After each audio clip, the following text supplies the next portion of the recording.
বিশ্বকাপ থেকে চারবারের বিশ্ব চ্যাম্পিয়ন জার্মানির বিদায় কতটা অবাক করা একটা বিষয়।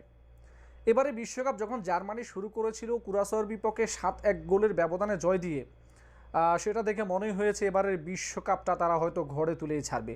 কিন্তু গ্রুপ পর্বে ইকুয়েডরের বিপক্ষে যেভাবে তারা পরাজিত হয়েছে এবং সেই পরাজয়ের ক্ষত কি শুকাবে। প্যারাগুয়ের বিপক্ষে রাউন্ড অফ 32 এর ম্যাচে প্রথমার্ধে ছন্ন ছাড়া ফুটবল তারা খেলেছে, না গোছালো ফুটবল তারা খেলতে পারেনি। যদিও অনেকগুলো আক্রমণ করেছে, বল তাদের পায়ে বেশিক্ষণ ছিল, তবুও খুব বেশি কিছু তারা করতে পারেনি। বরঞ্চ 42 মিনিটে প্যারাগুয়ে উল্টো তাদেরকে গোল করে 1-0 ব্যবধানে এগিয়ে গিয়েছিল। দ্বিতীয়ার্ধের 8 মিনিটের মাথায় গিয়ে জার্মানি গোল পরিশোধ করে সমতায় ফেরে কাই হাভার্টজের গোলে।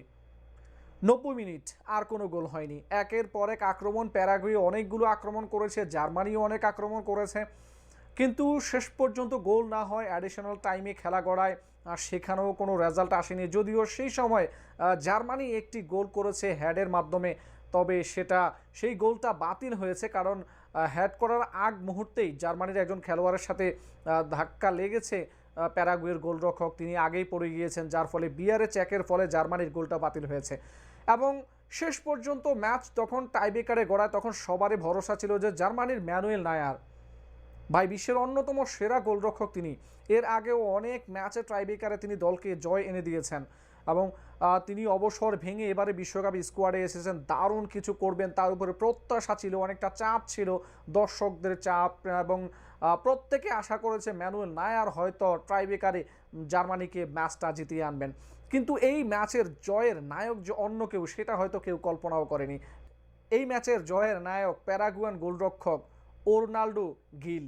অবিশ্বাস্য, দুর্দান্ত। টাইব্রেকারে প্রথম শটটা যখন কাই হাভার্টজ নিয়েছেন, তার মুভমেন্টটা বুঝে আই কন্ট্যাক্ট ঠিক রেখে বাম দিকে ঝাঁপিয়ে পড়ে তিনি সেই বলটাকে ঠেকিয়েছেন।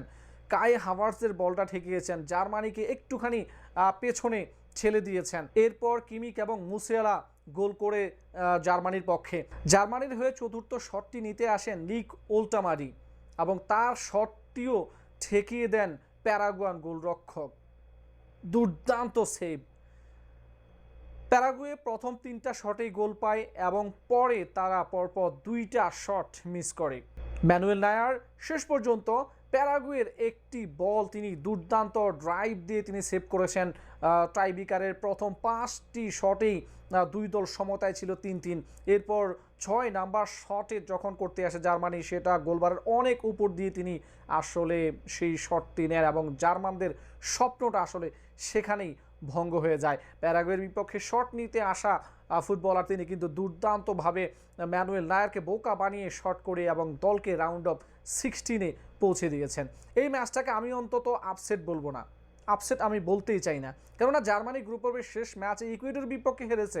এই ম্যাচে তারা খুব যে ভালো ফুটবল খেলেছে প্রথমার্ধে সেটা নয়, দ্বিতীয়ার্ধে অনেকগুলো আক্রমণ করলেও প্যারাগুয়েও কিন্তু এই ম্যাচে দুর্দান্ত খেলেছে।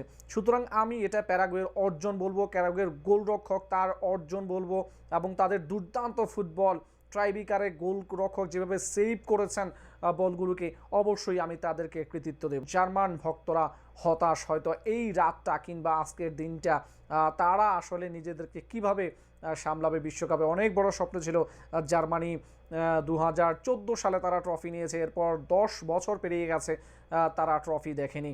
সেই স্বপ্নটা ভঙ্গ হয়েছে জার্মানির। জার্মান ফিরে আসবে 2030 বিশ্বকাপে। আপাতত রাউন্ড অফ 16-এ প্যারাগুয়ে